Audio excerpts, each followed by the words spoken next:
இந்த எந்த துவாவானாலும் சரி, பொதுவாகவே இந்த கையை உயர்த்தி அல்லாஹ்ட்ட கேட்கிறதா இருந்தா அதுக்கு ஒரு முறை கவனிக்கணும். அந்த முறை கவனிக்கப்படாவிட்டால் நம்முடைய எந்த துவாவும் அல்லாஹ்ட்ட ஏற்றுக்கொள்ளவே பட செய்யாது. என்ன முறை?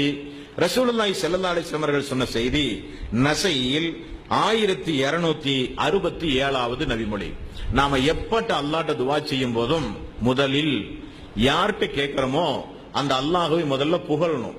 எடுத்த உடனே அல்லாஹ்வே எனக்கு இதை கொடு, அல்லாஹ்வே எனக்கு அதை கொடு என்று சொல்லி அந்த அல்லாஹ்வை ஒரு இரண்டாம் தரம் பட்சமாக இல்லாமல் நம்முடைய ரப்பிடத்திலே கேட்கிறோம் என்று சொல்லி அந்த ரப்பை முதலில் நீங்கள் புகழுங்கள்.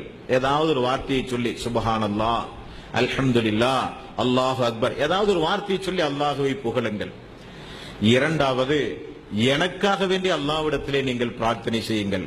அல்லாஹும்ம ஸல்லி அலா முஹம்மதின் வ அலா ஆலி முஹம்மதின் என்கிற ஸலவாத், இந்த ஸலவாத்தை இரண்டாவது நீங்கள் சொல்லுங்கள். மூன்றாவது உங்களுடைய பிரார்த்தனைகளை கேளுங்கள். யார் ஒருவர் அல்லாஹ்வின் மீது அல்லாஹ்வை புகழாமல், யார் ஒருவர் என் மீது ஸலவாத்து சொல்லாமல் பிரார்த்தனை செய்கிறார்களோ அவருடைய பிரார்த்தனை வானத்திற்கு மேல் செல்லாது என்றார்கள் ரசூலுல்லாஹி ஸல்லல்லாஹு அலைஹி வஸல்லம். அப்ப பிரார்த்தனை செய்கிற ஒவ்வொரு சகோதர சகோதரிகளும் இது போன்ற இடங்களில் பிரார்த்தனை செய்யும் போது அல்லாஹ்வை புகழ்ந்து அல்லாஹ்வுடைய ரசூலின் மீது ஸலவாத்து சொன்ன பிறகு நமக்காக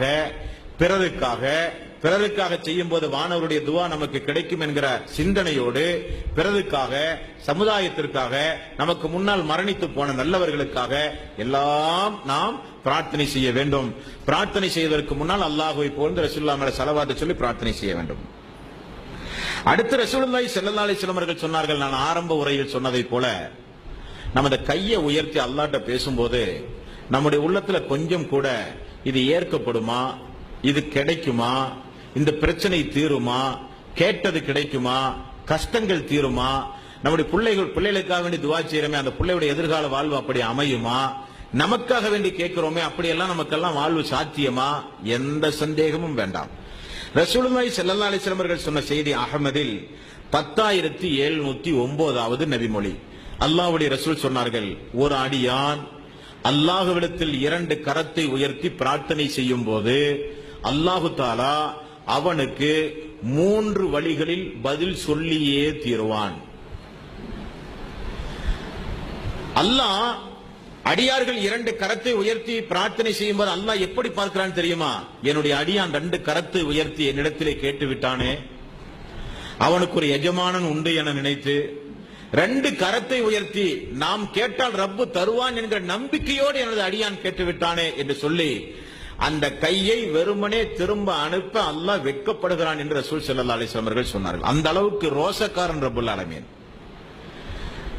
அந்த அளவுக்கு ரப்புல் ஆலமீன் ரோசக்காரன்.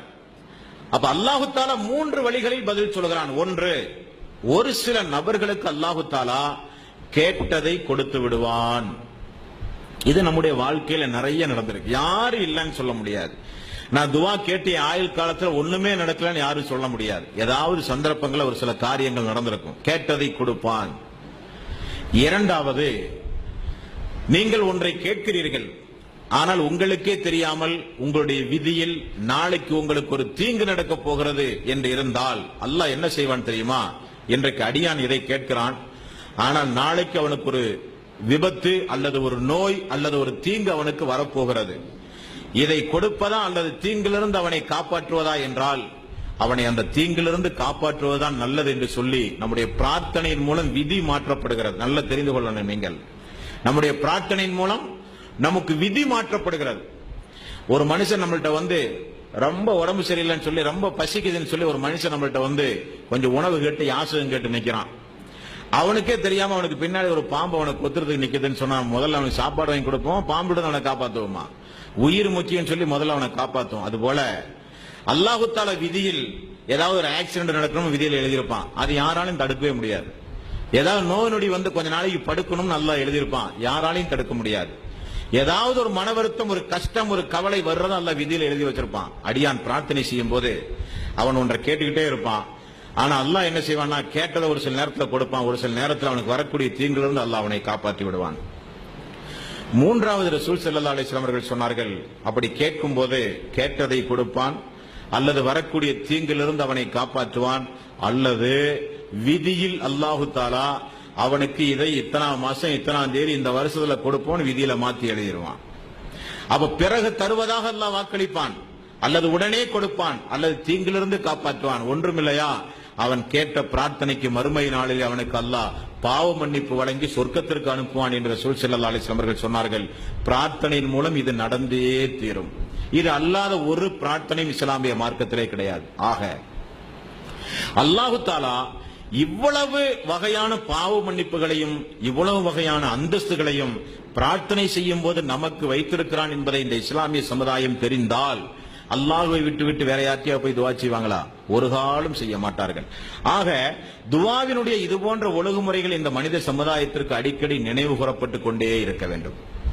அடுத்தது, நபிகள் நாயகம் ஸல்லல்லாஹு அலைஹி வஸல்லம் அவர்கள் சொன்னார்கள், இதெல்லாம் துவா யாரோட துவா அங்கீகரிக்கப்படும், எந்தெந்த நேரங்களில் அங்கீகரிக்கப்படும், எப்படி கேட்க வேண்டும், கேட்கும் போது எப்படி எல்லாம் பதில் கிடைக்கும், இதைத்தான் நாம் பார்த்தோம்.